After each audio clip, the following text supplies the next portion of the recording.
사순절 이제 시작이 되었는데요.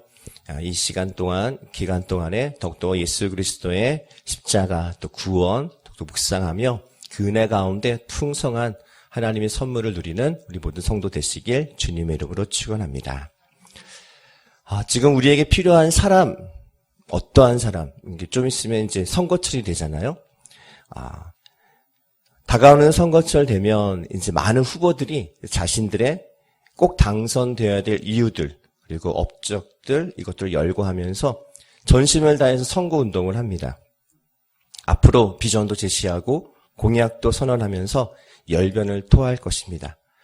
그리고 또 마지막에 가서는 이제 서로의 또 흠집도 내겠죠. 그리고 상대방을 깎아내리는 방법도 아마 할 것 같습니다.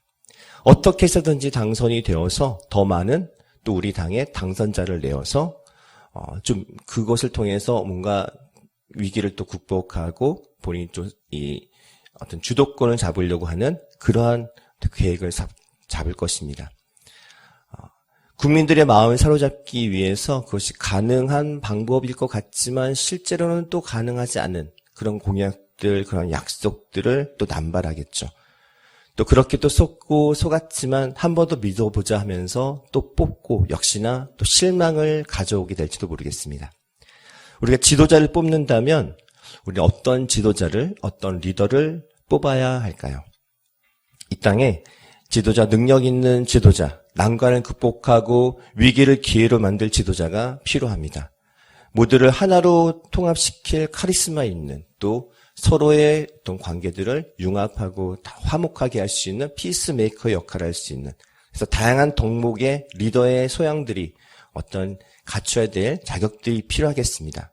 근데 그러한 모든 것들이 있다 하더라도, 그리고 많은 업적을 냈다 하더라도 여기에 한 가지 그것이 더하지 못하고 그것이 빠진다면 그 마지막은 모두 다 눈살을 찌푸리거나 또 안타까운 어떤 그런 결말로 치닫는 지도자의 말로를 보게 될 때가 있습니다.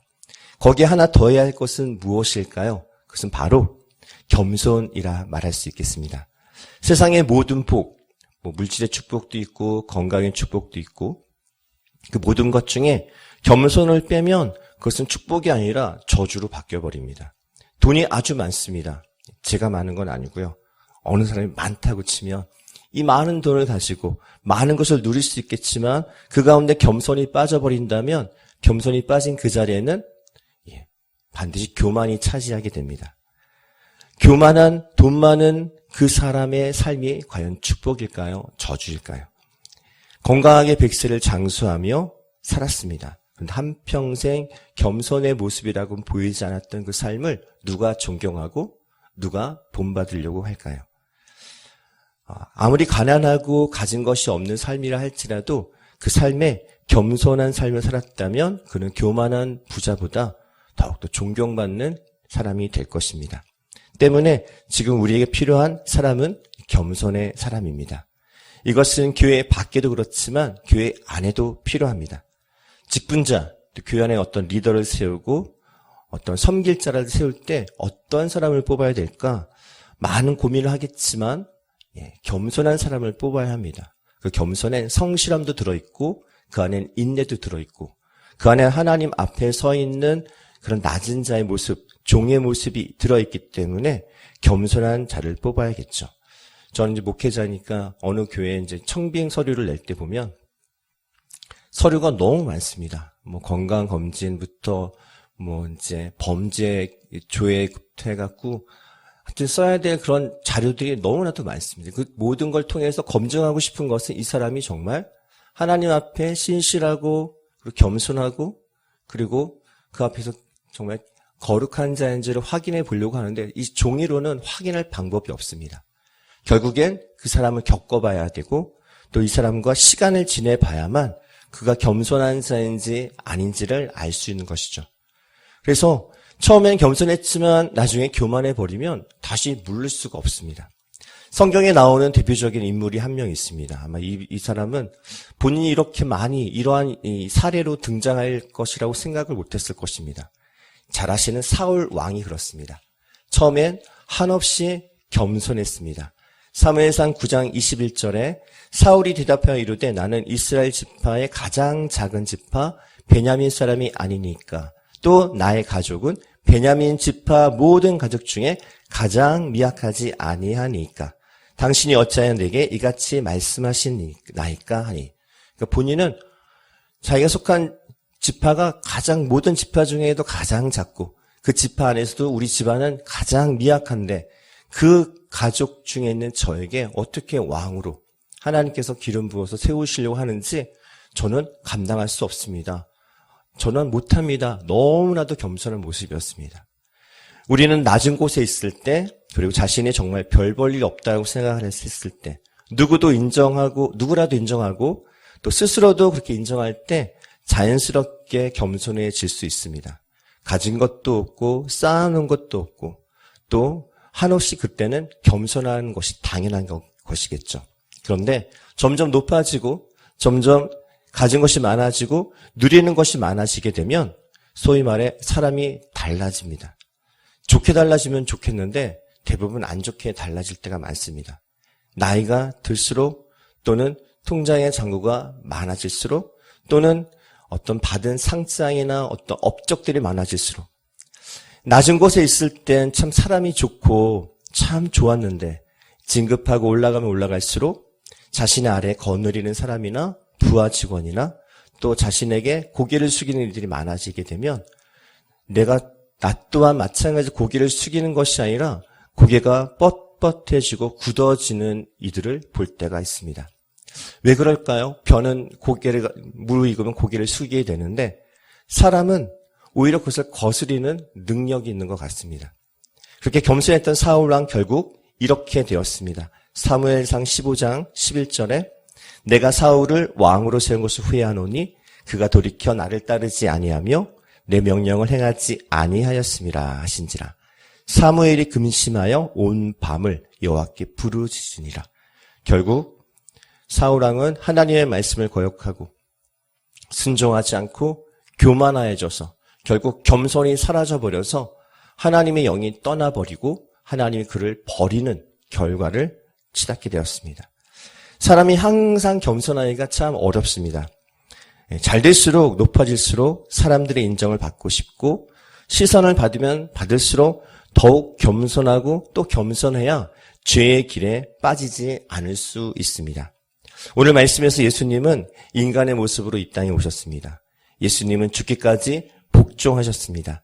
예수님의 겸손은 일반적으로 말하는 겸손과는 다릅니다. 세상의 겸손도 물론 소중하죠. 귀하죠. 그러나 그보다 더 큰 의미가 가치가 있는 겸손이 바로 예수님의 겸손입니다. 왜냐하면 예수님의 겸손은 바로 우리의 구원이기 때문입니다. 그리고 이 구원이신 겸손은 반드시 우리에게 필요한 것이기 때문에 그렇습니다. 그래서 이 겸손을 성령님께 우리 모두에게 주실 것을 또한 믿습니다. 그리고 그렇게 겸손한 마음을 간절함으로 진심으로 품는 우리의 모든 성도님 되시기를 바랍니다. 그럼 첫 번째로 살펴볼 겸손은 그리스도께서 가져오신 겸손은 바로 하늘에서 내려왔다는 것입니다. 구원의 겸손이라는 것입니다. 우리는 예수님이 누군지 그리스도가 누군지를 잘 안다고 생각하지만 때로는 잘 모르는 부분도 있습니다. 우리가 예수님을 사랑하고 그리스도를 사랑한다면 그의 겸손도 사랑해야 합니다. 이유는 바로 그 겸손이 그리스도의 그 삶 그리고 영광의 아주 핵심이며 그 안에 있는 본질이기 때문에 그렇습니다. 그리고 이것을 예수님께서 가져오신 구원이기 때문에도 그렇습니다. 그래서 이 겸손을 더욱더 사랑하는 우리 모든 성도가 되시길 바랍니다. 이 겸손이 어디서 왔는가? 6절 말씀을 보면 그는 근본 하나님의 본체시나 하나님과 동등됨을 취할 것으로 여기지 아니하시고 하나님과 한 분이셨습니다. 그 곳에 있었던 예수님이 하나 된 것을 스스로 받아들이지 않고 그것을 내려놓고 어떻게 했는가 하면 이 땅에 오셨다는 얘기입니다. 예수님께서 내가 내려가서 종이 되어서 저 사람들을 위해 하나님이 사랑하는 저 사람들을 위해 내가 죽을 것이다. 내가 가서 온유하고 겸손한 하나님의 어린 양이 될 것이다. 라고 말하며 이 땅에 오신 것입니다. 예수님이 겸손하지 않으셨다면 내려오실 이유도 없었고 내려오려고 하지도 않으셨을 것입니다. 그럼에도 불구하고 그 안에 겸손으로 가득한 그 예수님께서는 구원의 그 겸손을 가지고 이 땅에 사람의 몸으로 내려오신 것입니다. 때문에 그 겸손을 통해서 우리는 구원을 얻게 된 것입니다. 인자가 온 것은 섬김을 발휘려 함이 아니라 도리어 섬기려 하고 자기 목숨을 많은 사람의 대속물로 주려 함이라. 그 대속물이 되기 위해서 이 사순절 기간 우리가 이제 주님의 십자가를 묵상하며 주님이 오심을 또 주님이 죽으심을 그 모든 과정을 통해 다시 한번 예수님을 우리가 생각하며 기억하며 닮아가야 될 이유가 있다는 것입니다. 두 번째로 겸손은 말씀드린 것처럼 십자가에서 죽으신 그 겸손, 그 보여주신 겸손을 우리는 볼 수 있습니다. 8절에 사람의 모양으로 나타나사 자기를 낮추시고 어디까지 가셨는가 하면 죽기까지 복종하셨으니 곧 십자가의 죽으심이다 말씀하고 있습니다. 예수님께서 이 땅에 사시는 동안에 언제나 낮은 곳에 계셨습니다. 심지어 태어나실 때조차도 마구간에서 태어나셨습니다. 왕으로 이 땅에 오셨기에 왕궁에서 태어나셨어야 모든 이들이 보기에도 그렇게 믿기가 더 좋았을 수 있겠지만 예수님께서 이 땅에 오신 목적은 종의 모습을 취하여 이 땅에 오셨고 또 종의 모습으로 이 세상 모든 이들의 죄를 짊어지고 십자가에서 죽으시기 위해서 오셨기 때문에 가장 낮은 곳에서 그 모습으로 한평생 살다가 십자가에서 죽으신 것입니다. 십자가에 달리시기 전 제자들의 발을 씻기셨을 때 매우 낮은 신분을 취하셨고 갈보리 골고다 언덕 올라가셨을 때도 가장 피조물 중에 낮고 낮은 그보다 더 낮을 수 없는 복종의 모습으로 그 길을 가셨습니다. 그 길을 가셨기에 그 어둠의 권세 그곳에서 우리를 그 고귀한 보혈의 피로 우리를 구원해 주셨다라는 것입니다. 때문에 우리는 그리스도를 참 하나님, 참 사람, 속죄자, 구주로 오신 또 하늘 보좌로 올라가신 분이라는 것뿐만 아니라 겸손하신 분이심을 다시 한번 기억하시길 바랍니다. 자기를 낮추시고 죽기까지 복종하신 그 겸손하신 주님을 더욱 기억하는 믿음이 되시길 바랍니다.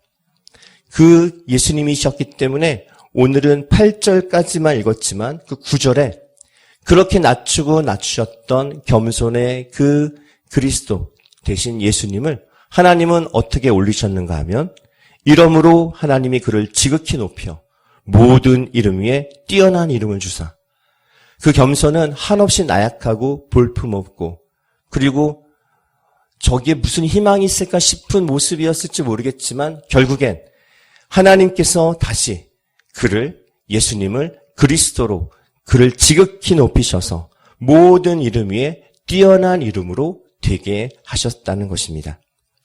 예수님은 하나님과 사람들 앞에서 자신을 한없이 낮추셨습니다.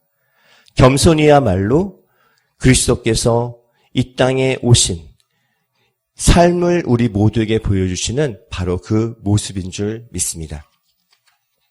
사순절 예수님께서는 죽임 당했을 때와 같은 모습으로 지금 하늘 보좌 우편에 계십니다. 그 하나님의 영광의 그곳에 여전히 온유하고 겸손하신 하나님의 어린 양의 모습으로 계십니다. 이 땅에 내려오셨던 그 겸손의 예수님, 골고다 언덕을 오르시는 그 순간까지 겸손의 삶을 사셨습니다. 그리고 이제 그 겸손의 절정으로 십자가 죽음까지 당하셨습니다. 사람이라면 이렇게 가는 과정에 한 번이라도 이렇게 말할 것입니다. 내가 언제까지 이렇게 살아야 되나? 언제까지 종노릇을 해야 되나? 라고 푸념이라도 불평이라도 할 수 있는데 그러지 않으셨습니다.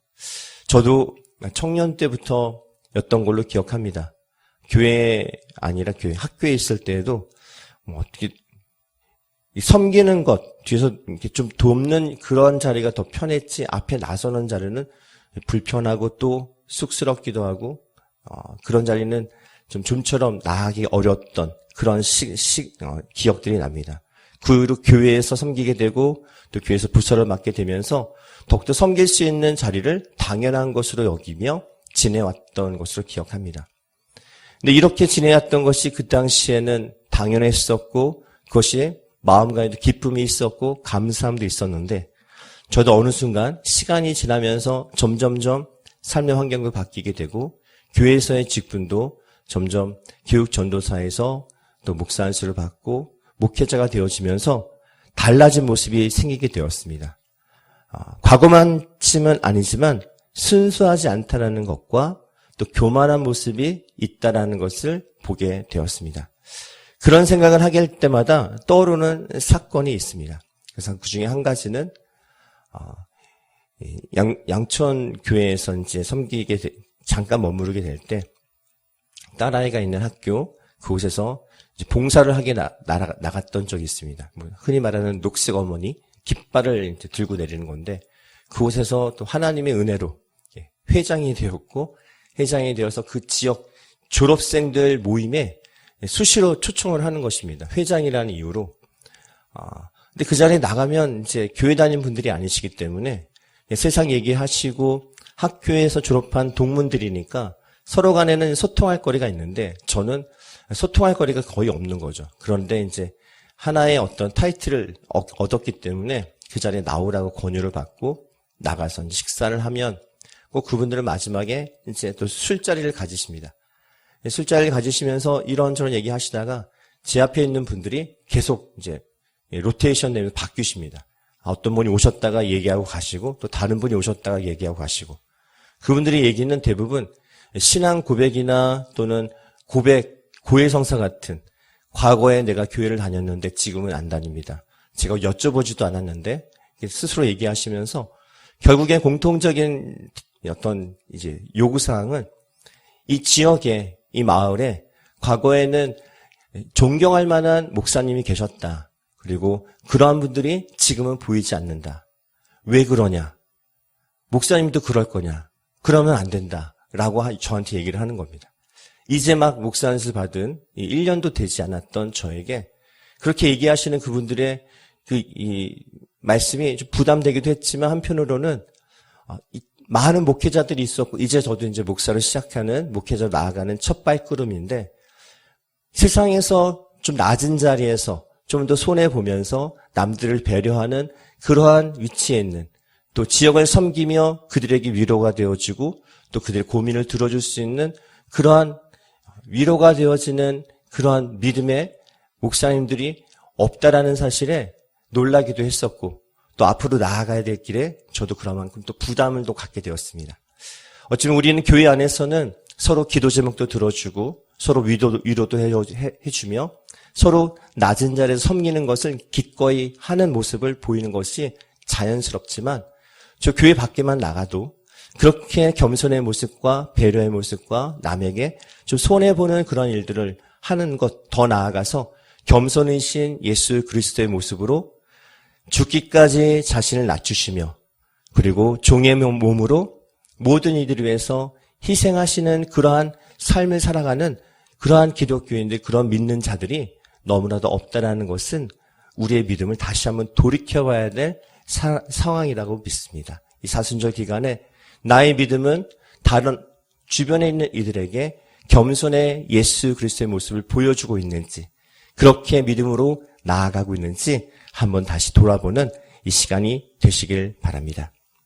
신약에 있는 모든 그들은 예수님의 겸손을 담고자 힘썼습니다. 사도 바울은 모든 겸손과 온유로 하고 오래 참음으로 사랑 가운데 서로 용납하고 평안에 매는 줄로 성령이 하나 되신 것을 힘써 지키라. 그러니까 하나님께 나아갈수록 하나님은 우리를 더욱더 우리 안에 충만케 우리 안에 채워주시고 우리로 더욱더 겸손하게 만들어주신다는 것입니다. 다 아시는 베드로. 정말 베드로처럼 그렇게 막 나대고 그렇게 앞서가고 했던 제자가 없습니다. 그런데 그 베드로가 이후에 예수님이 십자가에서 죽으시고 그 다음 성령의 충만함을 받고 나서 어떻게 변했는가 하면 베드로가 이렇게 말합니다. 젊은 자들아 이와 같이 장로들에게 순종하고 다 서로 겸손으로 허리를 동이라. 그러므로 하나님이 능하신 손 아래에서 겸손하라. 때가 되면 하나님이 너희를 높이시리라. 이전에 베드로라면 이렇게 말하는 것이 도저히 본인으로서는 할 수 없었던 말일 것입니다. 이제 베드로는 예수님의 그 겸손이 어떠한지를 이해하고 직접 목격하고 또 그 자리에서 본인은 또 배신하며 주를 부인했던 그 상처, 이걸 또 다시 회복해 주셨던 예수님. 그 안에서 다시 예수님을 닮아가기 위해선 어떻게 살아야 되는지를 본인이 이렇게 말씀으로 고백을 하고 있는 것입니다. 베드로는 이제 겸손이 무엇인지 이해하게 되었습니다. 그리고 이 모든 것을 주변에 있는 모든 이에게 가르치고 있는 것입니다. 이것이 바로 우리에게 필요한 구원인 줄 믿습니다. 집에서 키우는 식물이 있는데 몬스테라는 식물입니다. 교회에서 본 것 같기도 한데 잎사귀에 구멍이 뚫려 있습니다. 저는 병들어서 구멍이 뚫려 있나 했는데 이걸 화분 꽃가게에서 팔 리는 없을 것 같고 너무 신기해서 물어봤더니 햇빛이 비치면 밑에 있는 잎사귀에 햇빛이 안 닿을까 봐 그 잎사귀에 구멍이 뚫려서 그 구멍 사이로 빛이 비쳐서 아래 잎사귀에 햇빛이 내려지게 되는 그러한 식물이라는 것입니다. 너무나도 신기하고 너무나도 놀라운 그런 식물이어서 하나를 샀습니다. 설마 죽이진 않을까 했는데 감사하게도 잘 자랐습니다. 근데 또 하나 어떤 영상을 보니까 그 줄기, 잎사귀 열린 줄기를 잘라서 물에 담가 놓으면 하얀 뿌리가 나는데 그걸 다시 땅에 심으면 또 하나의 화분이 된다는 것입니다. 그래서 똑같은 화분이 또 하나 생긴다는 생각에 정말 설마 될까? 진짜 될까 해서 그렇게 심었더니 진짜 또 잘 자라는 것입니다. 그래서 그 하나가 이제 2개가 되어서 하나는 집에 놔두고 하나는 양천교회에 갖다 놨습니다. 근데 몇 주 지나서 더 놀라운 상황을 보게 됐습니다. 교회에 있는 잎은 똑같은 요 정도 크기인데 저 양천교회에 놔뒀던 그 잎사귀는 이거의 3배 정도가 큰 것입니다. 아무래도 예배당에 있으니까 식물도 은혜를 받나? 성령 충만해서 그런가? 근데 그것이 아니라 그곳엔 통창이 있었는데 아침부터 해가 질 때까지 햇빛이 그대로 비치는 곳에 그 화분을 놨던 것입니다. 똑같은 흙과 똑같은 가지에서 심은 것인데 한 곳에서는 여전히 햇빛을 못 받아서 생명만 유지하고 있고 한 곳에서는 더 넓고 큰 잎사귀와 또 다른 가지를 치면서 더 왕성하게 또 무럭무럭 자라는 것을 보았습니다. 이걸 보면서 또 하나 느꼈던 것은 식물조차도 본인만 그 빛을 받는 것이 미안하고 그래서 그 밑에 있는 다른 잎사귀에 햇빛을 비춰주기 위해서 구멍이 뚫려 있다는 사실이 하나님이 그렇게 만들었다는 사실이 너무나도 신기하고 놀라운 것입니다. 자연 속에서도 누군가를 배려하고 낮아지려 하고 본인이 희생을 하더라도 다른 이들에게 그 햇빛을 주려고 하는 그 식물. 근데 그것을 또 잘라서 심었는데 한 곳에 있는 식물은 햇빛을 못 받아서 똑같고 한 곳의 식물은 햇빛을 받아서 무럭무럭 자라는 것입니다. 그 햇빛이 어쩌면이 아니라 바로 우리의 구원 대신 겸손이라 믿습니다. 그 겸손을 담고 그 겸손을 구하면 우리는 정말 하나님께서 주신 은혜를 더 넓은 잎으로 받고 거기에 구멍이 뻥 뚫리며 밑에 있는 잎사귀들에게도 또 햇빛을 비출 수 있는 그런 은혜의 통로자들이 될 줄 믿습니다. 우리는 참 교만합니다. 목사인 저도 참 교만합니다. 저도 일하다 보면 주변에서 어떤 분들이 아저씨, 사장님 이렇게 부를 때가 있습니다. 처음에는 누굴 부르나 했는데 저를 부르는 거였더라고요. 목사라는 말에 익숙한 나머지 목사인 줄 모르고 지냈던 그 순간에 누가 부르더라도 바로바로 대답하며 다른 사람이 나가기보다 먼저 뛰어나가며 섬김했던 그 시절이 있었는데 이제는 그렇지 않은 제 모습을 볼 때가 있습니다. 우리 주변에 겸손의 사람이 없다면 먼저 우리 성도님들이 겸손의 사람이 되시길 바랍니다. 그 한 사람을 통해서 그 한 사람이신 예수님을 통해서 우리 모두는 구원의 은혜를 누렸습니다. 이 시간 겸손의 예수님을 온전히 받아서 마음간의 충만함으로 채웠을 때 그 한 분, 그 한 예배자를 통해 사순절 기간 십자가의 사랑과 십자가의 은혜가 또 다른 이들에게 영향을 끼칠 줄 믿습니다. 예수님께서는 말씀하십니다. 나는 마음이 온유하고 겸손하니 나의 멍에를 메고 내게 배우라. 그리하면 너희 마음에 쉼을 얻으리라. 우리 모두 너무 지쳐 있습니다. 그리고 힘듭니다. 누군가가 뭔가 좀 도와주길 바라지 힘든 내 육신을 가지고 누군가를 돕는 것이 너무나도 힘듭니다.